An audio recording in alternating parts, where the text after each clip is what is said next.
You read the Bible. Seconds swift were wisely spent, searching everywhere we went.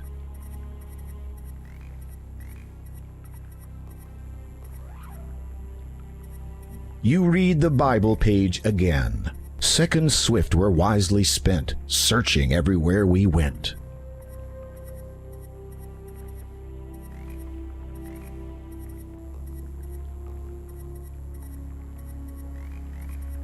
You feel the poisonous waters seeping into your skin.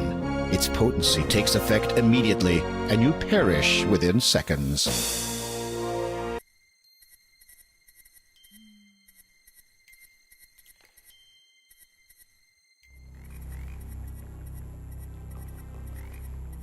It looks like a normal sugar cube. It does have a bit of sparkle, though. After swallowing the magic sugar cube, you get a feeling of invincibility.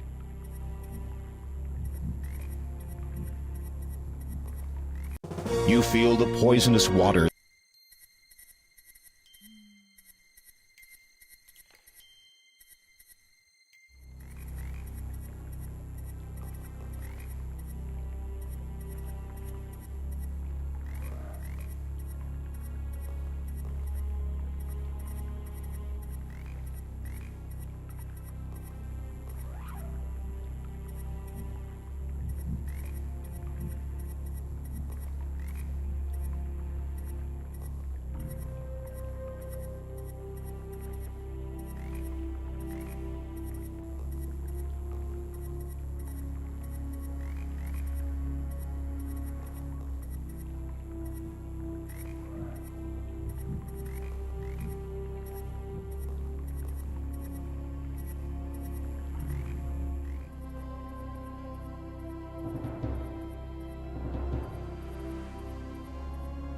Boatman, I need passage. I said... I heard. The ghoul's voice chills you to the bone. It speaks with a deep, resonating bitterness. You cannot make out a great deal of its face, but what you can see has the hairs on the back of your neck standing on end. In life, I would row this boat for the master. Long ago was my untimely death in these waters, but still I remember many things. Laughter, tears, joy, pain. May I cross, Sir Boatman? You have come to raid the master's house. This I know, but care not about. You should be warned, though.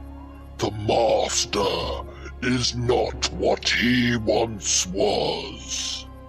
Never has this land known a kinder, more compassionate, and nobler ruler than he.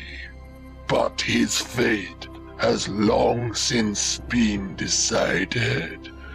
Down a dark path he now treads, and he feels naught for anyone nor anything save for one other, and even that is a rare trait for a Nosferatu. You freeze. Neither the Door of Destiny nor Neptune mention this count as being undead. If I may ask, Sir Boatman, how did the swamp come to be here? Is it natural? No, the ground you stand upon was once farming land and dwellings for the peasantry. How did it come to be like this? A score of years passed after the master died, and a great morass opened up, covering the surrounding land with slime and poisoned water. Once rich and fertile, now it is no longer. The Count has caused this? It is believed so. For why else would his own castle be spared? Ah, thank you, Sir Boatman. The boatman has nothing. Some hollow reeds grow here. That nature would otherwise forbid them life in such an environment is demonstrative of a strong magical energy which permeates this swamp. You tug forcefully at one of the reeds until it finally breaks free. You put it away and carry it with you.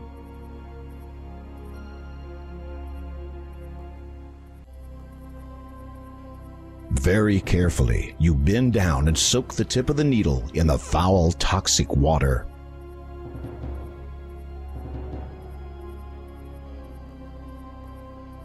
The boatman accepts your payment and motions for you to climb into the boat.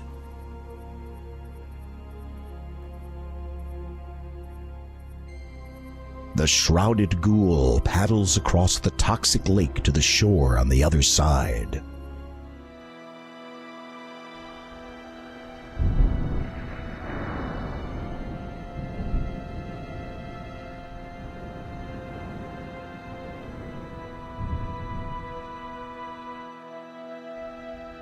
These coins each have the distinctive face of the first king. They could only have come from the magic chest of Daventry.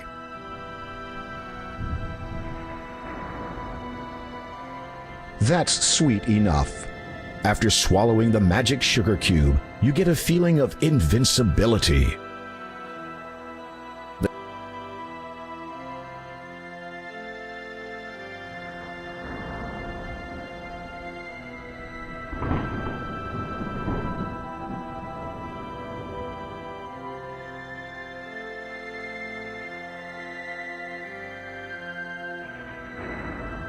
Ouch! The needle pierces your skin easily.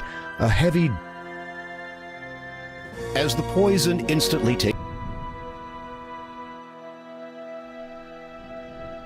After swallowing the magic sugar cube, you get a feeling of invincibility.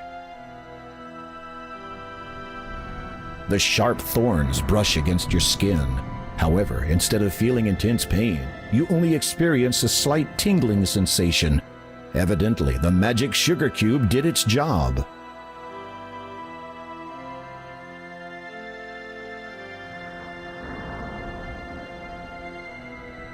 The ghosts waver, as if being threatened by even the slightest breeze, yet something holds them in place.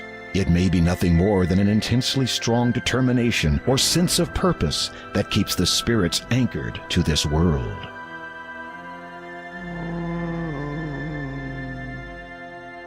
When you speak to the ghosts, they utter a mournful wail.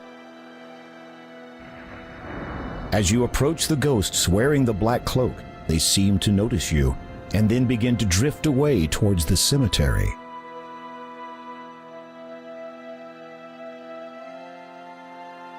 As you reach to push the massive doors open, you realize there are no handles. The only thing visible is a small keyhole, which slightly resembles a cross.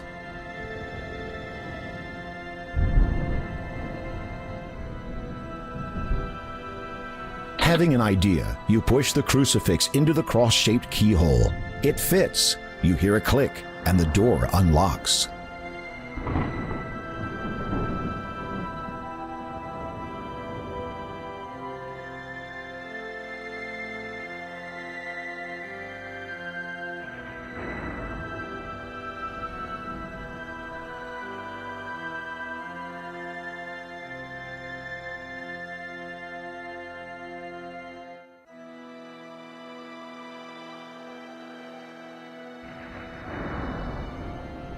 You push the heavy wooden door open, take a deep breath, and step nervously inside the castle entrance.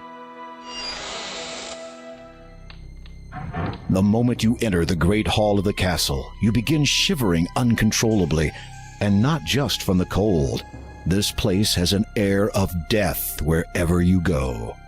As if creeping around this huge castle was not enough, knowing full well that an undead creature resides here would unnerve even the most stout-hearted of adventurers, You feel desperate to get what you came for and anxious to leave as quickly as possible.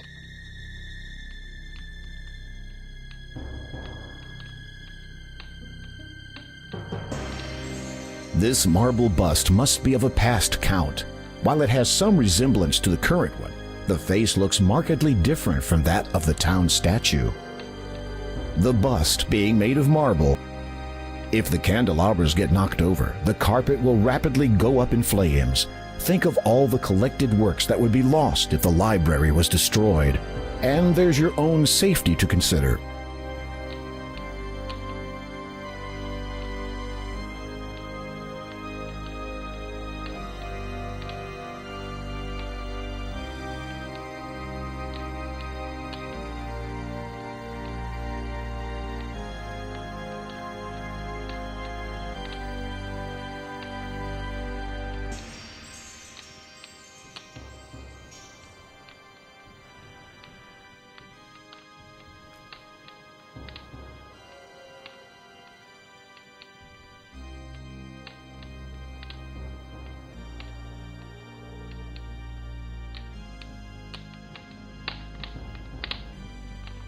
You take the shovel into your possession.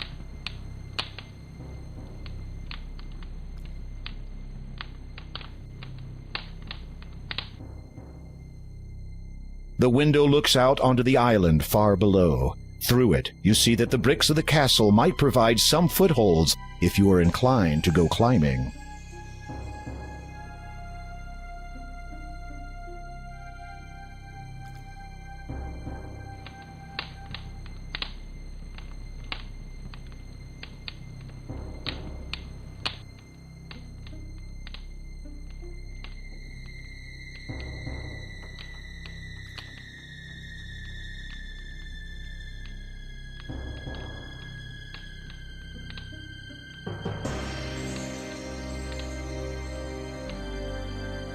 This is just a small storage room. Rows of red wine barrels are neatly stacked and piled along the wall. At least you think they contain wine. Seeing nothing else of real importance, you head back into the dining room.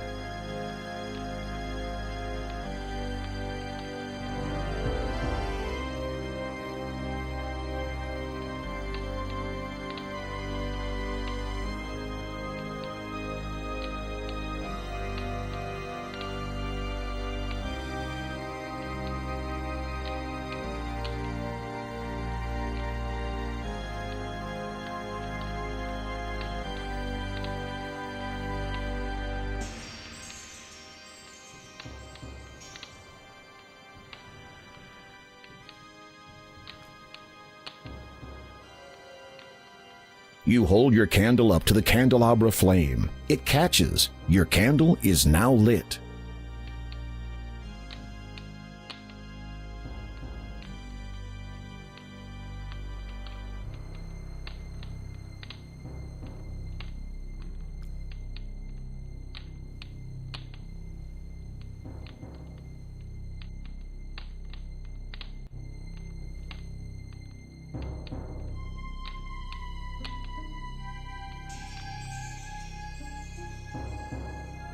The staircase beyond is very dark. Fortunately, your candle provides just enough light to see where you are going.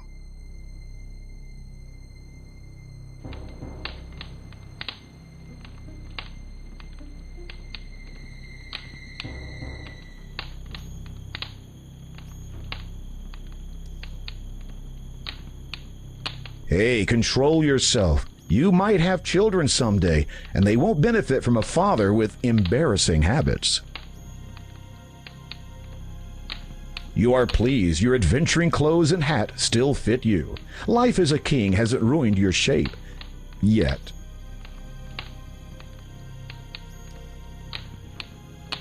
You remove the black cloak again. Nervously, you lift the heavy lid of the elegant coffin. You peek into its red satin interior. The coffin is unoccupied, and you feel relief wash over you. as you prepare to look inside the coffin. King Graham, I presume. You turn on your heel. There, blocking the only exit from this dismal room, stands the Count. His skin is pale, his eyes jet black. He wears a black cloak nearly identical to the one that you possess. You know me? Ah, yes indeed. Sister Hagatha alerted me to your arrival, dear king. Desperate to stall for time, you query the Count. Sister Hagatha, you say? Who is she? The Count regards you with a suspicious glare. Though I suspect you already know the answer, Hagatha is a charming mage who does as she pleases in this land. Strange. I was not aware a new ruler had been elected. Do not be foolish. Hagatha has no interest in the politics of this wretched place, nor do I in point of fact. Death tends to diminish one's taste for power. No, at present, she is interested only in one thing, as am I, your destruction. The Count no longer appears interested in humoring your delay tactics.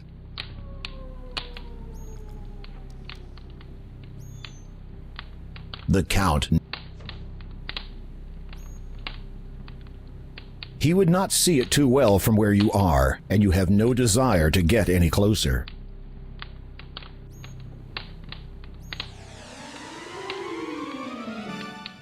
In an instant, you are flat against the wall. The Count has you pinned so well you can't move a muscle, much less put up a defense.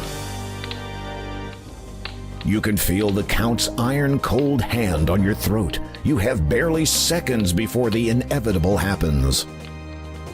With difficulty, you manage to loosen the ruby ring from your finger and drop it to the floor. The Count's eyes dart to it quickly, then flash angrily back to you. Where did you get that? The elderly woman who lives in a house to the south of here, near the beach. She gave it to me for helping her. The Count regards you for a moment. His dark eyes bore unendingly into yours, and you feel as if your very soul is bare. What do you know of her? She is not well. I know. Do you think I am not aware of that? You are sweating profusely. Hopefully, this vampire doesn't find the odor appetizing. Night is the most dangerous of times for my mortal family. I have kept constant vigil over my wife for many years, so that from the darkness, no harm would come to her. When her time comes, we will be together forever. I think tonight will be the night. I have seen her this very eve. I did what I could to help her, but I do not think it was enough.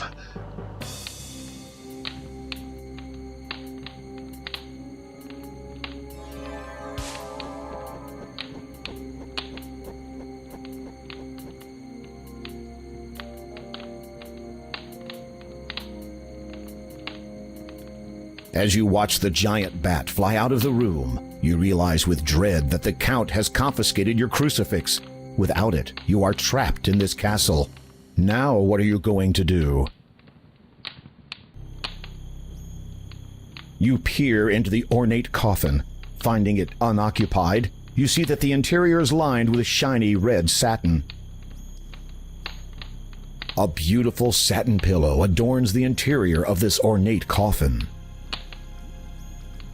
At long last, you have located the final gem, the Death Gem. You breathe deeply, reach out, and take the stone in your hands.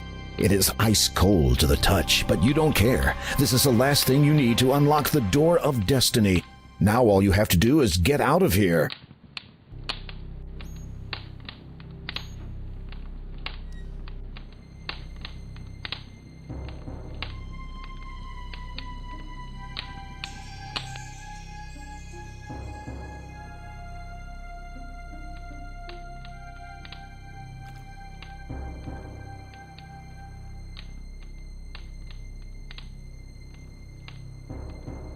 The huge wooden doors are locked, and you can't open them without the cross key.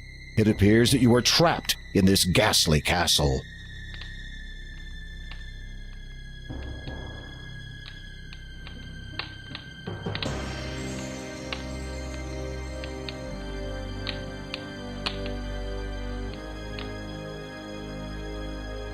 Seeing no other possible escape route, you climb onto the ledge and carefully lower yourself outside, hoping to find a decent foothold.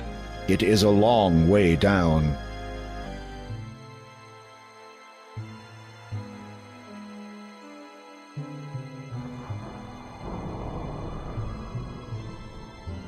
You are way too busy holding on for dear life.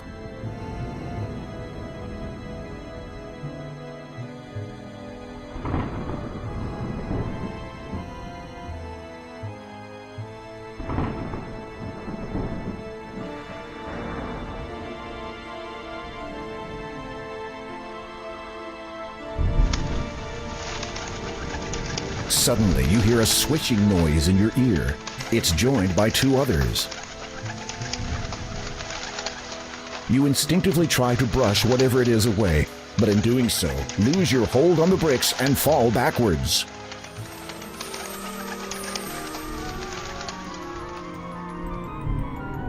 Time slows as you fall, and your world turns black.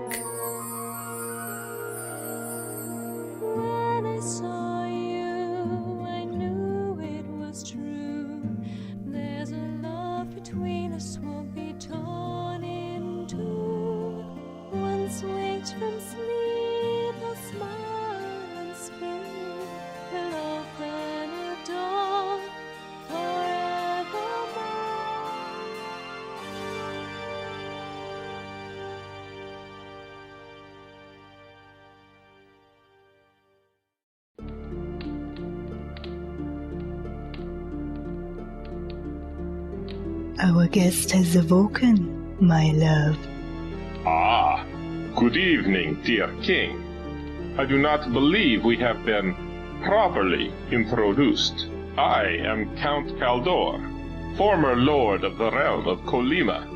May I present my wife, Countess Lavidia?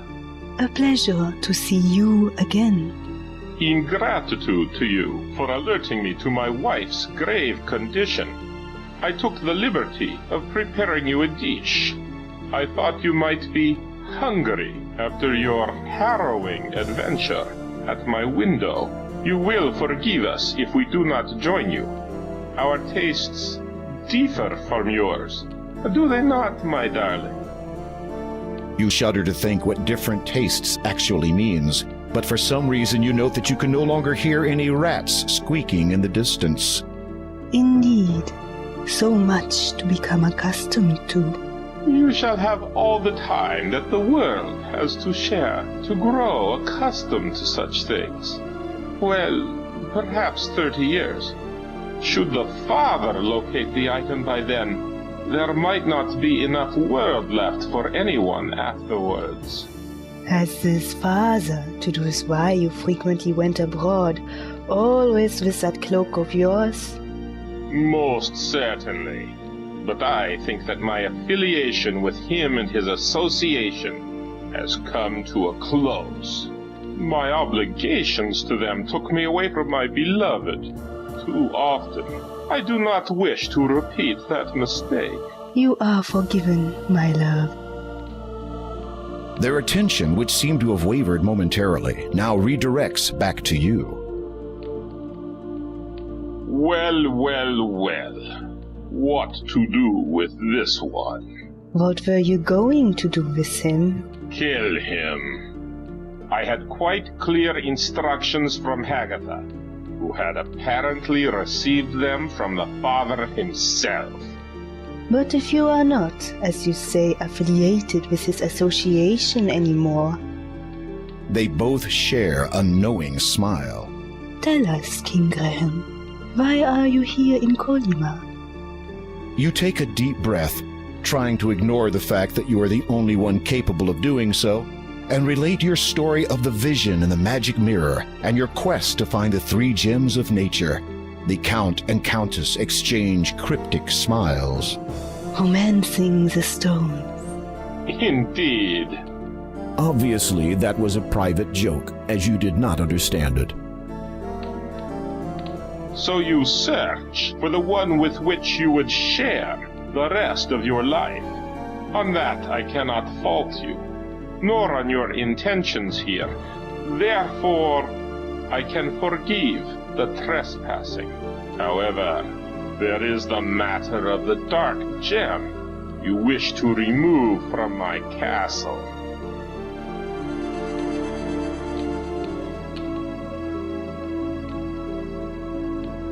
I place a deal before you. I am looking for a magnificent sapphire-encrusted tiara. It is a valuable family heirloom and has been on this estate for centuries. This castle and its estate are old, though. It could be virtually anywhere, in any number of hiding places. I suspect there are many that even I am not aware of. I wish to present this tiara to my wife as a gift to commemorate the eternity we shall spend together. If you can find it and bring it to me before sunrise, then I will give you the gem you seek and your freedom. You nod, unable to believe that you have virtually been ushered away from death's door just so you can run an errand for a couple of vampires. You do not want to think about the consequences if you fail to meet the deadline. Even bloodthirsty vampires would think you were strange for talking to... Pardon my asking, but as the Countess of this realm, I presume you have lived in this castle before now? Yes, that is so. Then how did you come to live in that old house by the sea? After my husband died, I continued to live in the castle for a time. I watched my newborn son grow into a man, marry, and have a child of his own. Possum. Yes. Shortly after her birth, however, my son and his wife both befell a tragic end at the hands of... The Countess looks pained and appears unable to continue. I apologize if I have caused you to relive your grief. A vampire cannot truly feel grief, but perhaps my wife still recalls hers. I shall continue for her, if you so wish. Please, if I may know, how were your son and daughter-in-law lost to you? They were slain by the Brotherhood. The Brotherhood? You have met them at the church. Your mind reels, so that is the connection.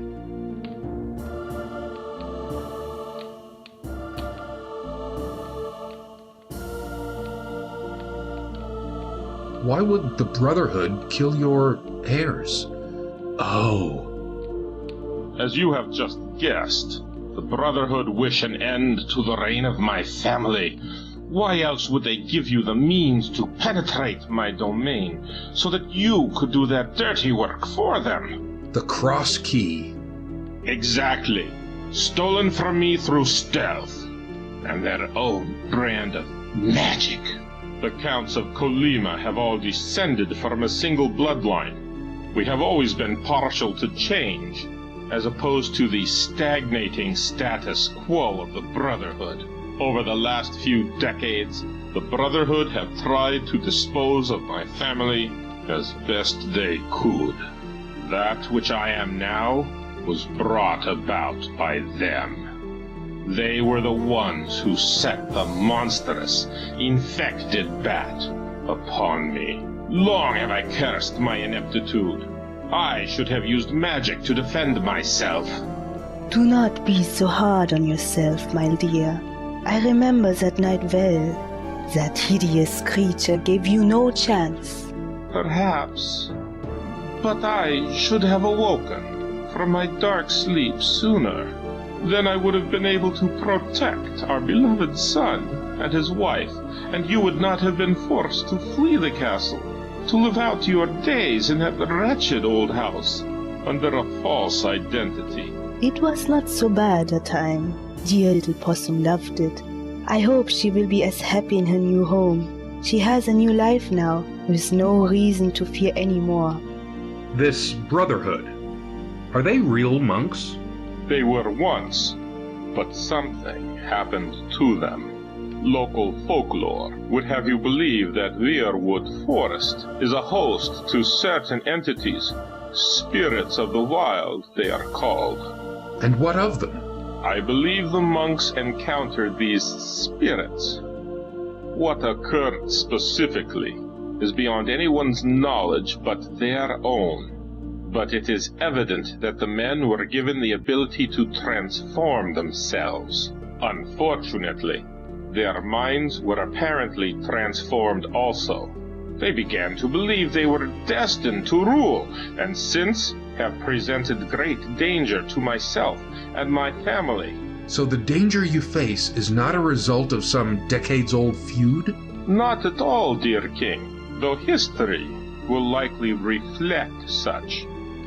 But, to answer your question, the members of the Brotherhood are no longer the goodly monks they once were. They do not represent their fellow brethren well. So, I have until just before sunrise to retrieve this tiara? That is correct.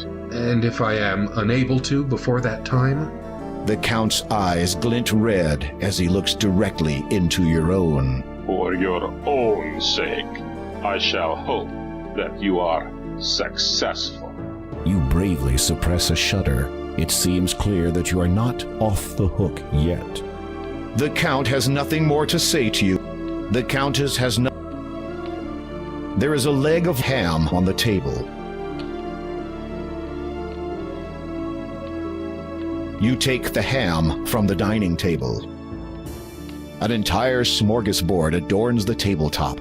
It sits upon an elegant blood-red tablecloth. The Countess is a slender lady who bears some resemblance to the elderly woman she once was. A black velvet gown graces her figure and makes her appear genuinely regal. Like the Count, her skin is chalk white and her lips are blood red. The Count is a tall, fearsome-looking man. His chalk white skin, ruby red lips, and protruding fangs give you the chills.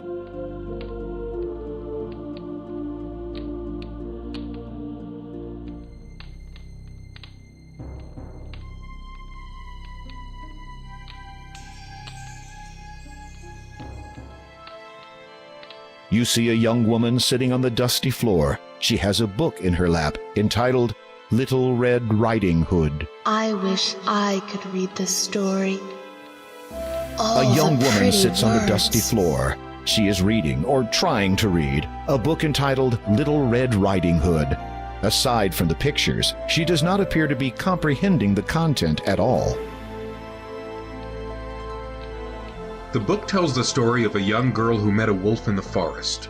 The young woman's head snaps up. Her black eyes drill into your own. You gasp as you realize you are looking at yet another vampire. Just how many has the Count made tonight? The young woman's lips transform from hungry to, fortunately, pleasant recognition. So you are the guest of my grandfather's house. I was hoping I would meet you again. The woman is startlingly beautiful, but in an eerie, unnatural way. You find yourself unable to speak for a moment. She does look somewhat familiar, but from where? Oh, my handsome gentleman does not recognize me? Should I? You remember the basket, the soup? With a start, you recognize the young woman. She's grown and matured considerably since you last saw her. The little girl, Possum, has been transformed completely into this. She has traded her small ruby cloak for a dazzling satin robe of the same color. Are you unhappy with my appearance? No, it's just that you have me at a disadvantage. I do not know your real name. Anastasia. A beautiful name. Yes, 'twas one of the few things my parents left me before they died. They are probably buried somewhere on this island, as a matter of fact. What do you seek here? You explain your so far unsuccessful attempt to locate the tiara. The young woman looks thoughtful for a moment, then suddenly snaps her fingers.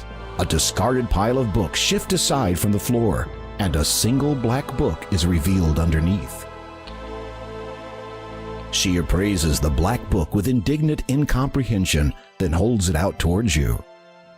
You take the book from Anastasia's hand. I do not suppose that has anything to do with it, but it must be about something important.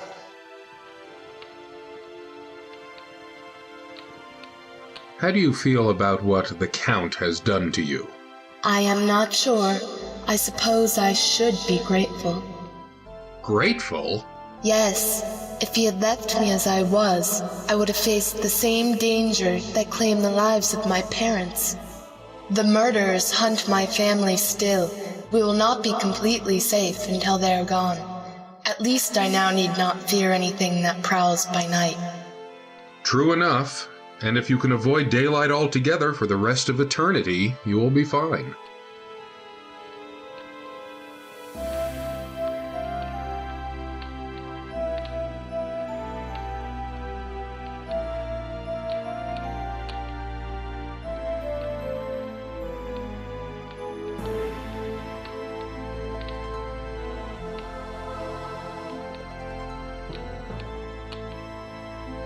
You have nothing.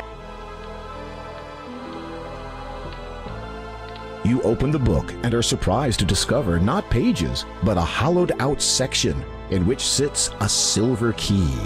The key's handle resembles the shape of a sleeping child. There also appears to be something written on the back cover of the book. In the hollow, you can see that the inside back cover has been written on. Some words have been scrawled onto the paper. They are faded, but still mostly legible.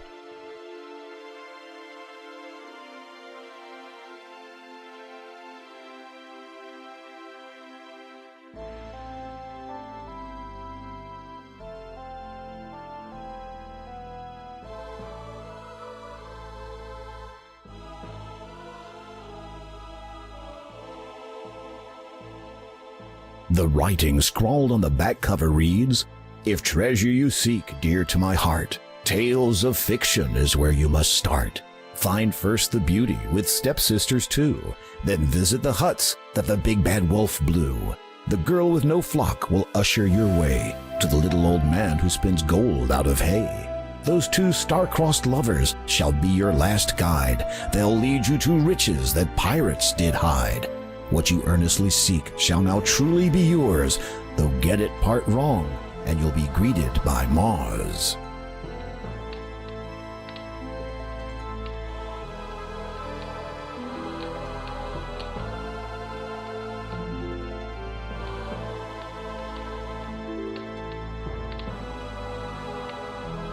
You are not interested in a family history lesson. Perhaps another time. Even though you would like to read up on how Daventry's own first king arrived with the others of his kind, you have more important things to do right now.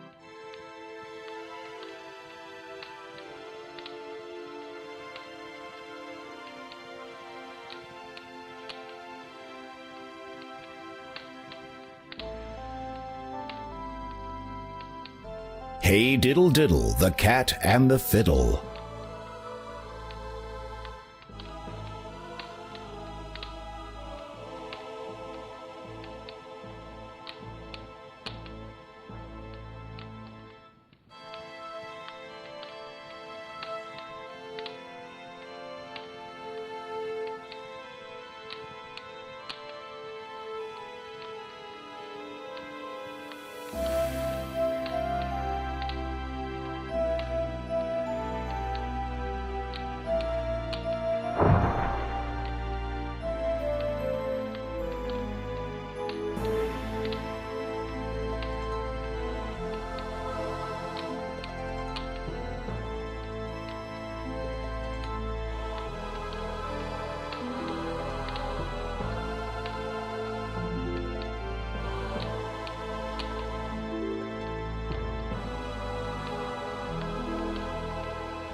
A new book has appeared on the third shelf down.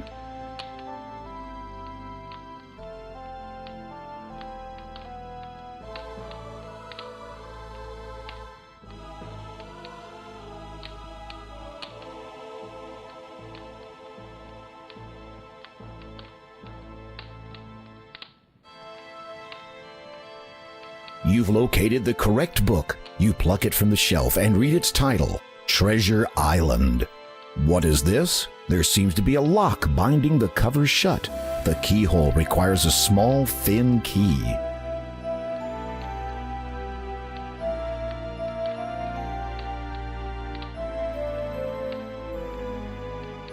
The key fits perfectly into the lock. You turn it and hear a soft click. The book is now open. Skimming through the book, you find that a map has been sketched onto the last page. Close scrutiny reveals it is a top-down layout of the castle and its surrounding grounds. According to this, the tiara has been buried near one of the graves. You shudder, hoping that this is not going to be a case of digging all night while trying to avoid unearthed zombies. There is also a small piece of writing near the bottom. A date of fate can be found with a first, a second, and a double of nothing.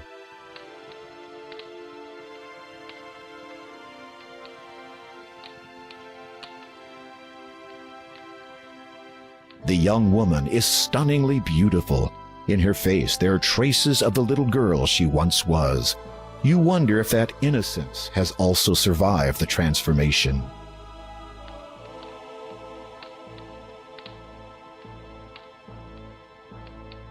I wish only one thing as payment for helping you find that book.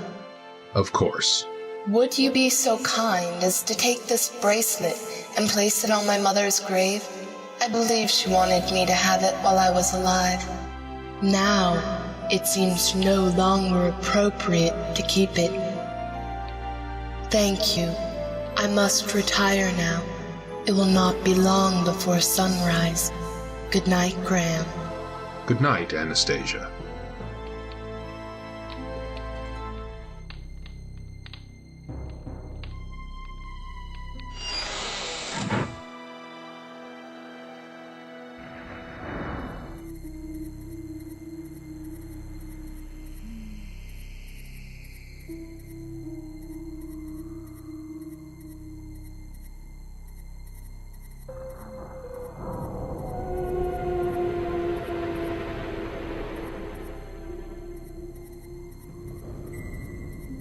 As you step further into the cemetery, you can feel your life force slowly being sucked away by the disembodied spirits.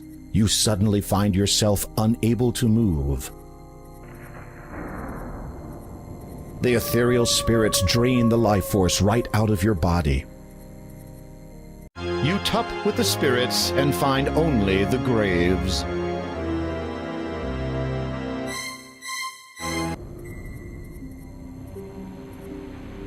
This odd circular device the bracelet looks like it would fit a small wrist. It is a circlet of diamonds surrounded by beautiful sapphires.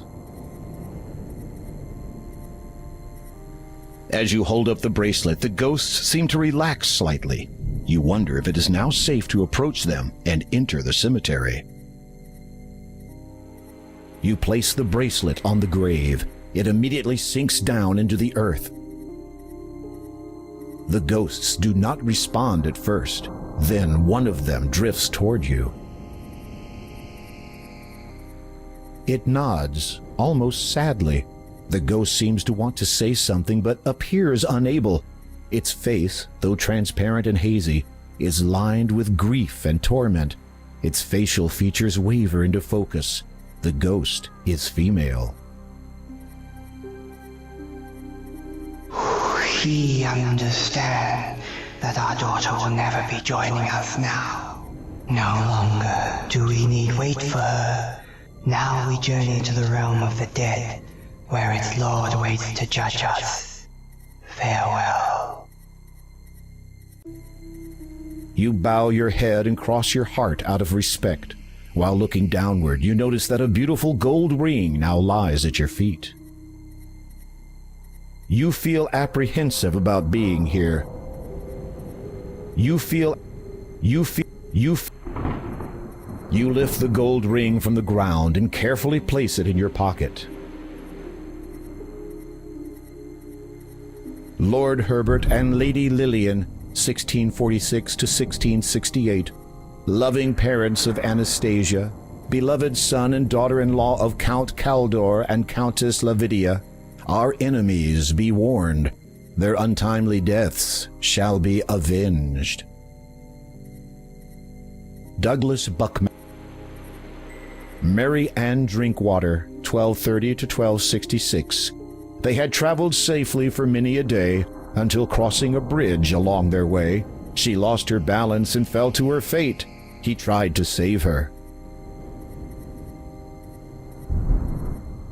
Sierra Online, 83 to 96. May it bask forever in the glory of its legacy. It lives in the minds of those who remember, lest we forget. Boris and Olga. There was an old couple named Olga and Stovich, who in truth made quite a nice pair. They lived with each other for many long years, till they wound up in each other's hair. Date of death, 15. Samuel You Believe. This cemetery is one of the creepiest.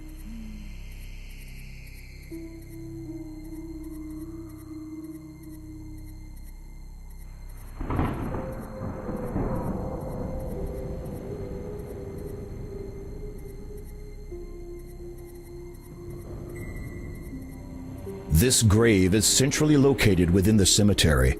A stone gargoyle rests atop it. You see the name on the headstone in Swallow Hard. It says, Count Caldor, died 1646. Though you did not think it possible, you suddenly feel a lot colder.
Samuel. Tombs and Crypts. Susanna Somnia, 1195 to Kitty, 1500 to 1510.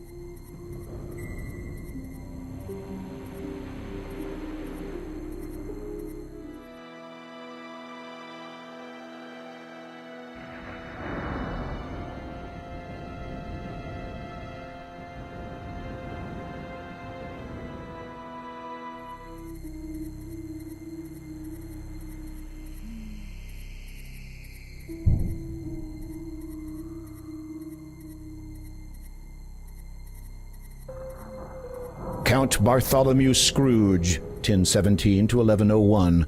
To warnings he would pay no mind. Of his ailing health, his tomb.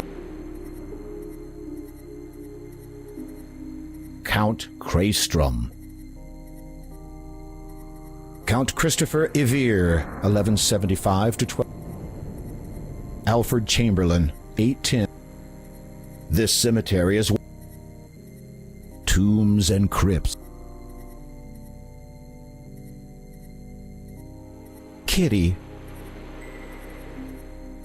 Lord Herbert and Tomb.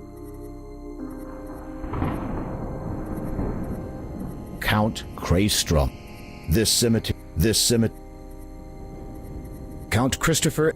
Gnarled, twisted trees seem to reach out to anyone foolish enough to walk too close. Count Bartholomew. Samuel, you believe.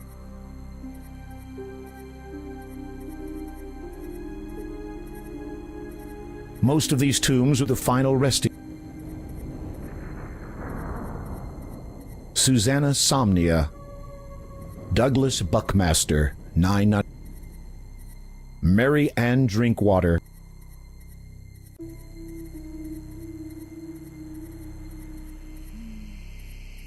Boris and Olga. There was an old couple named Olga and Stovich, who in truth made quite a nice pair. They lived with each other for many long years, till they wound up in each other's hair. Date of death, 1567.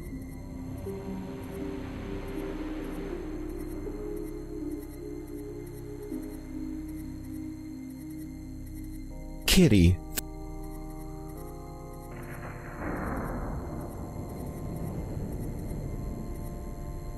Sierra Online. Tombs. This cemetery. Boris and Alfred Chambers. Count Christopher Evere, 1175 to 1200. The young Evere.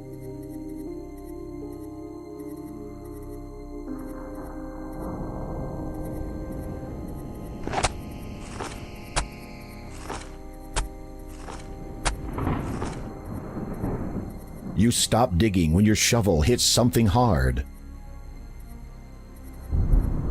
Nervously, you reach down, open the coffin, and look inside. You search through the belongings of the deceased. According to the headstone, they belong to a Count Christopher Evere. After some tentative searching, you find a parchment. It appears to be the last will and testament of Larman Odnarb, healer. This isn't right. You run your eyes over the parchment. It's dated 1200, the same as the date on the headstone. However, the instructions pertaining to his burial were for Larman to be placed near his family at the church's cemetery. Oh dear.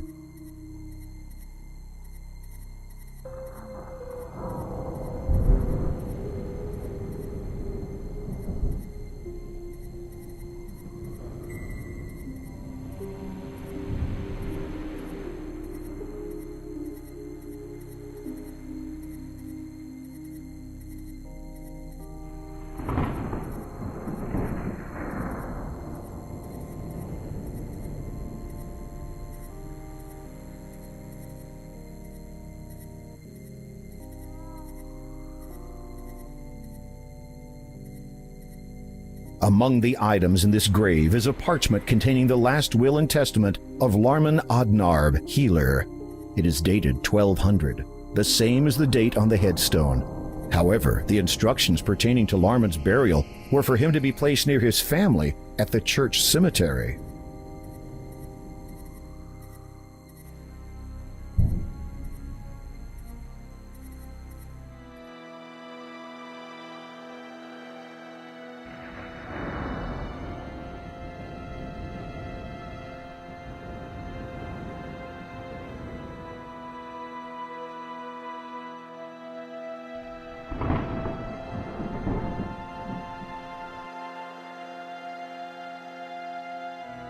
You have already paid the boatman's fare.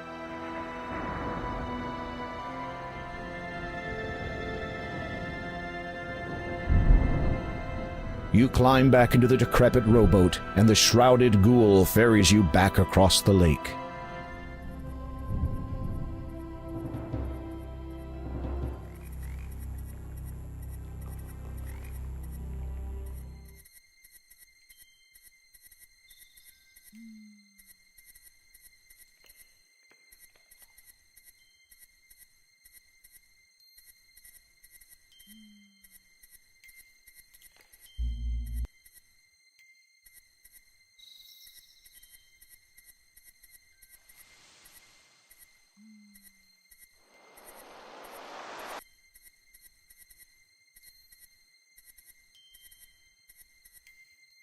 You'll need to walk around the other side of the house to do that. You'll need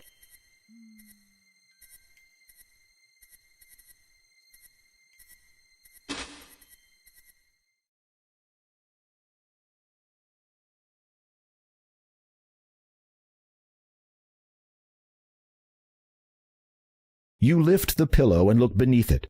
To your surprise, you discover a small bottle of ointment. A label on the side reads, Wolfbane. Being very careful not to smash it, you take the ointment and put it in your pocket.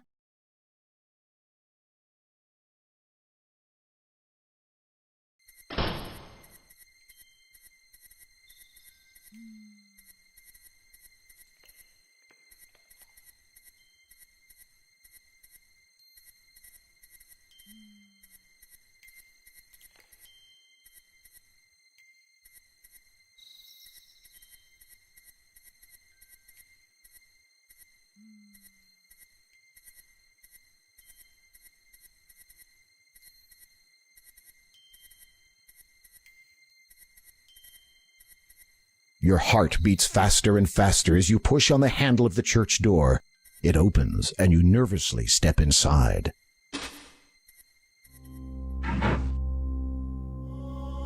You look over the book. It is a journal written by Lowolf, head monk of the Church of Kalima. Flipping through it, you see a paragraph with a name you recognize.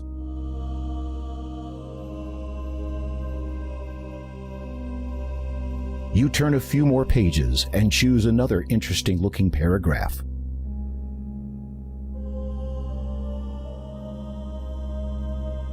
The journal largely contains many entries of similar types and of daily matters of a monk's life.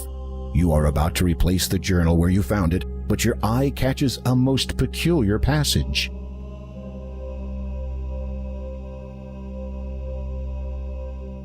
The passage ends abruptly. Though there are many pages left to be written on, it is evident that the final passage was written a number of years ago. How strange. You replace the journal, putting it back where you found it.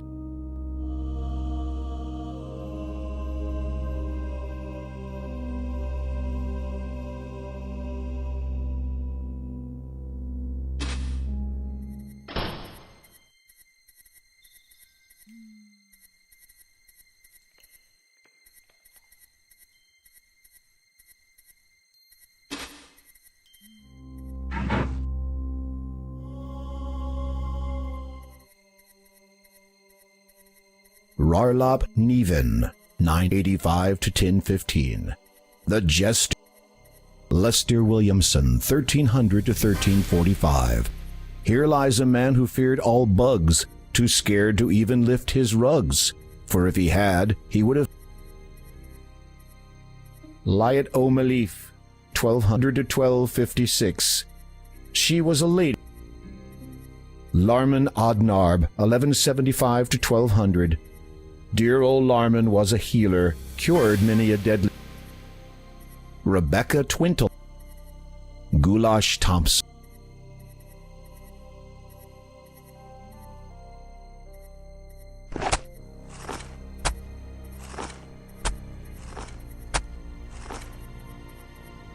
You stop digging when your shovel hits something hard.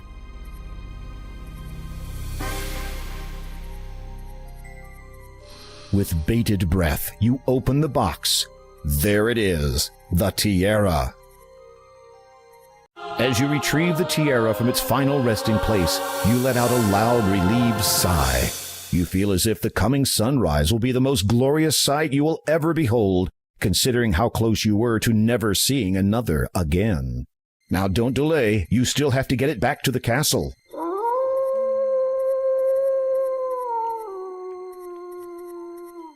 You freeze as a wolf's howl sends shivers down your spine. You force yourself to turn and face nothing.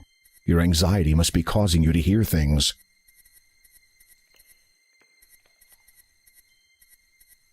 You rub the wolfbane ointment all over your skin.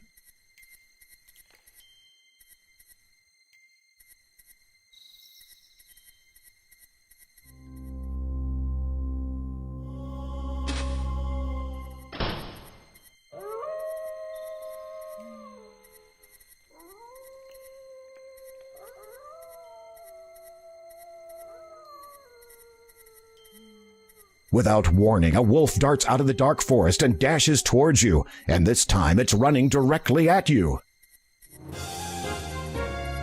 Sensing the wolfbane ointment on your skin, the wolf quickly turns and flees back into the forest.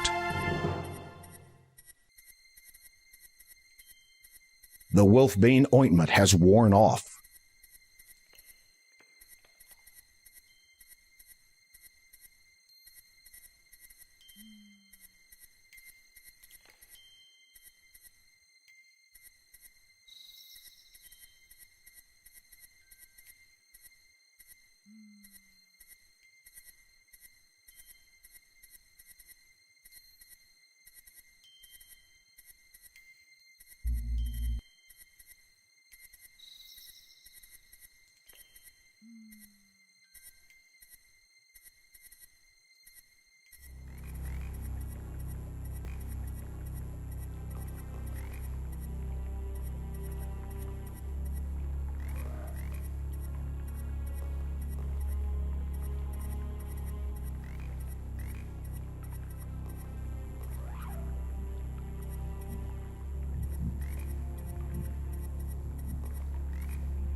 The walkable land extends further north, if that is indeed north, a short way. It ends in a sort of small peninsula. Beyond it is a wide expanse of dark, poisoned water.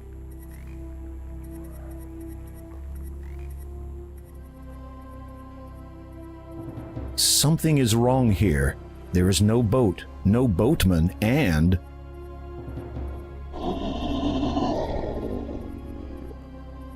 no escape. The monk and his pack have tracked you here, and they clearly intend to do nothing less than rip you to pieces. If you're going to do something, now would be a very good time.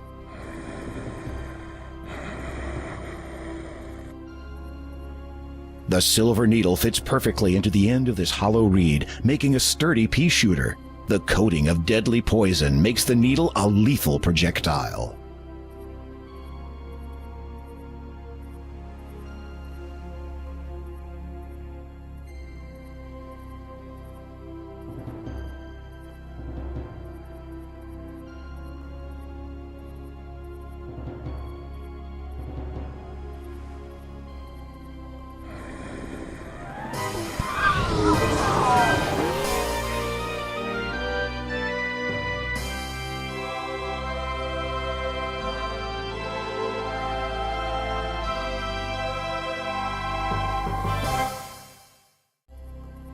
I see you have met the Brotherhood of the Pack. Where were you? Detained. A man who had assumed your appearance boarded my boat. When we reached the other side, I perceived the flaws of his disguise and dispatched him instantly. The Count has been wary of the Brotherhood of the Pack for many years now. In obtaining what he asked for and ridding this land of their leader, you have served him doubly well this night.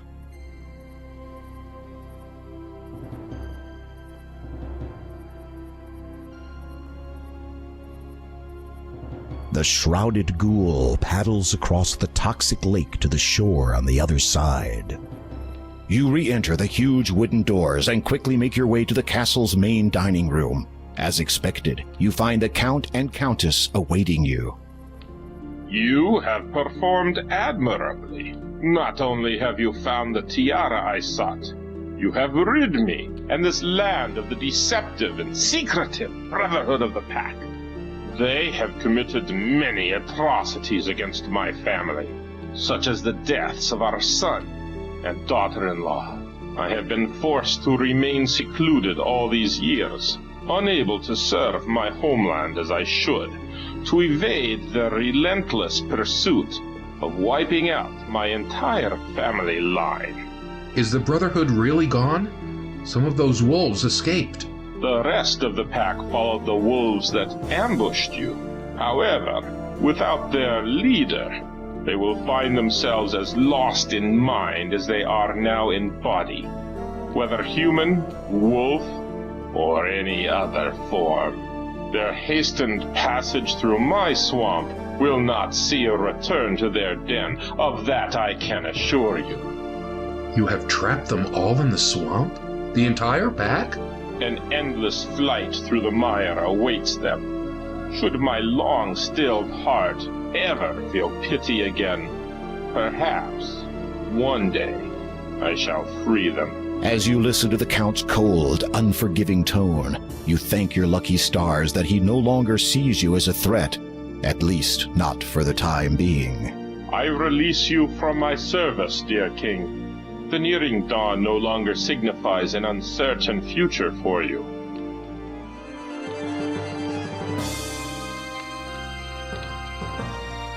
You take the death gem. Finally, you have all 3 stones in your possession. You feel a pang of anticipation as you realize that all you need to do now is take them to the door of destiny.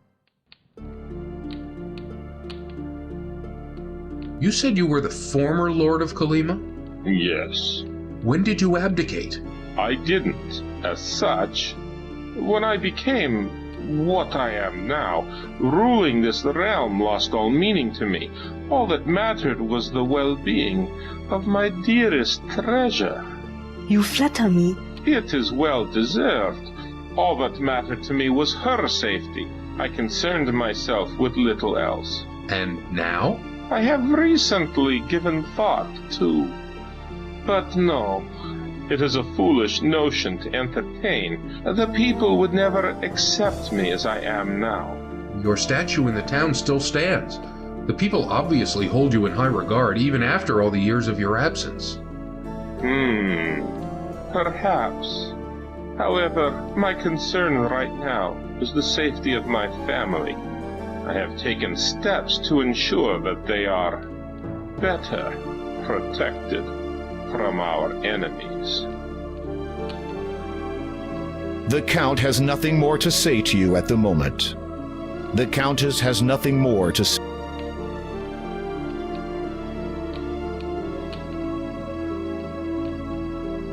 I wish you the best, dear King.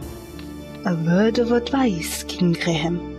Once you have found the lady you seek, protect her with all your strength.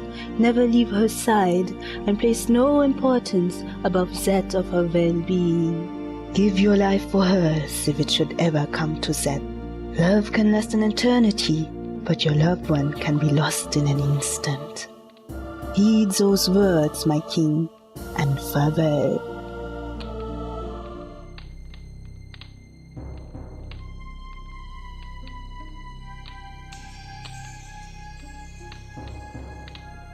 This is a grand old...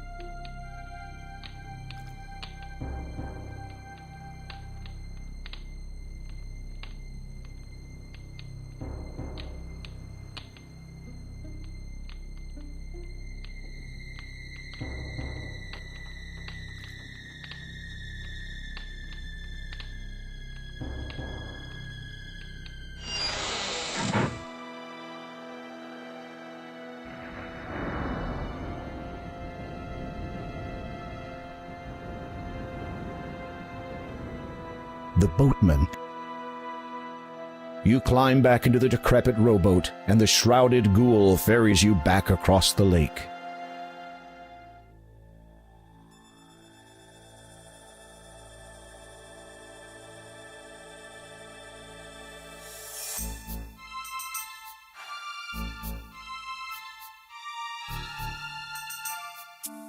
He did what? Well, it would appear that our Count's loyalty was to be questioned after all. Kaldor has decided to leave us, now that he again has his wife at his side. No one has ever left my service before. Yes, Father, it is most regrettable. It is unthinkable! Yes, Father, it is quite unthinkable. It is up to you then, Sister Agatha. Yes, Father. It is. Pardon? You will have to deal with him yourself. If Graham dies abroad, the crown will pass to me. And with it, the item will be known to me at long last. Father, are you sure? It is an ancient legend. It does exist, and I will find it. Do you hear me, Agatha? Graham is not to return to Daventry alive.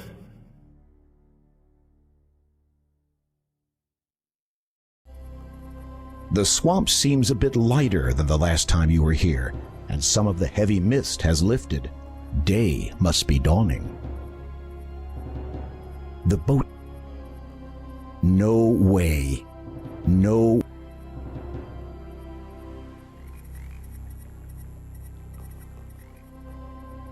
The small wooden rowboat looks rotted from exposure to the poisoned lake. The castle looks cold and forbidding.